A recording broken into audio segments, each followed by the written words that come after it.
Hello welcome back to my channel. যেমনটা কথা দিয়েছিলাম আমি চেষ্টা করবো প্রতিদিন ডেলি ব্লগ দেবার। তো আমি আবার হাজির হয়েছি একটা নতুন দিনে নতুন ব্লগ নিয়ে। সবাইকে গুড মর্নিং। চলুন আজকের দিনটা শুরু করা যাক। আর এই দিনে কী করছি না করছি সব কিছুই আপনার সাথে শেয়ার করবো। তো চলুন গিয়ে এখন ব্রেকফাস্টটা করে নেওয়া যাক। এখন বাজে 10:30। তো চলুন ব্রেকফাস্টটা করে নিই। আপনার সাথে শেয়ার করছি ব্রেকফাস্টে আমি কী করছি। তো ব্রেকফাস্টে ছিল পরোটা আর ঘুগনি, মানে কাবলি চানার ঘুগনি। ব্রেকফাস্ট করার কিছুক্ষণ পর চলে এসেছিলাম রান্না করতে।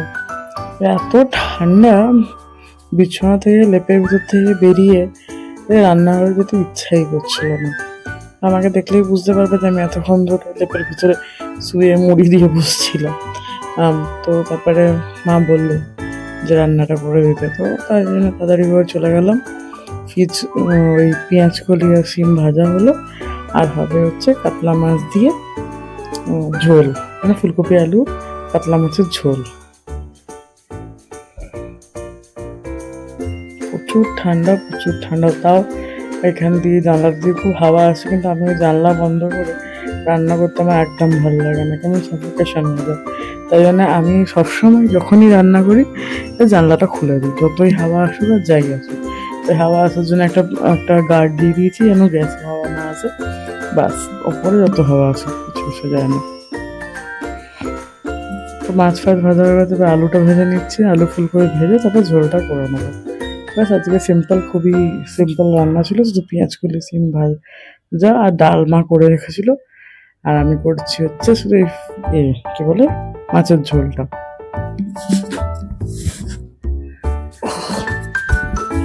আপনাদের কাদের আমার মতন এই বছর এরকম মনে হচ্ছে শীতটা একটু বেশিই পড়ে গেছে।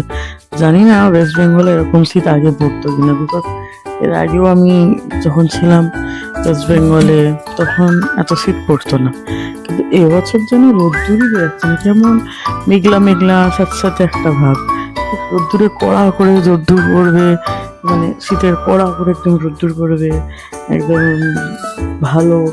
ও দুপুরবেলাটা গরম গরম লাগবে, সেই ফিলিংসটা পাচ্ছি না এবছর। জানি না কেন এরকম সাথে মেঘলা মেঘলা একটা আবহাওয়া ভালো লাগবে না, এরকম হচ্ছে কবে শীতটা যাবে। তারপরে আবার গরম আসলে আবার সেটাতেও সমস্যা। কলকাতার গরমটাও আমি সহ্য করতে পারি না, কি যে করবো বুঝতে পারছি না। শীতটা আমার ভালোই লাগে, কিন্তু এবছর এই রোদ্দুর বেরোচ্ছে না, রোদ্দুরটা চড়া রোদ্দুর বেরোয়, সেটা খুব ভালো লাগে। শীতটা আমার খুবই ভালো লাগে, শীতে স্কিন গ্লো করে, শীতে সব কিছু ভালো লাগে। একটু সোয়েটার এইসব পরে ঘুরে বেড়াতে হয়, কিন্তু তাও আমার শীতটা ভালো লাগে। আপনার সাথে কথা বলতে বলতে আমার রান্না প্রায় শেষ। জাস্ট এবার ধনেপাতাটা কাটছি, ধনেপাতা ছড়িয়ে দেবো, ব্যাস মাছের ঝোল ফুটে এসছে পুরো ভালোভাবে। তারপরেই খেতে বসে যাবো। খেয়ে দিয়ে আজকে অনেক মানে ডিপ ঘুমিয়ে পড়েছিলাম, যেটা আমি দুপুরবেলা আপনি ঘুমাই না, শুয়ে থাকলেও চোখ লাগে উঠে যাই এরকম। আজকে আমি ঘুমিয়ে পড়েছিলাম।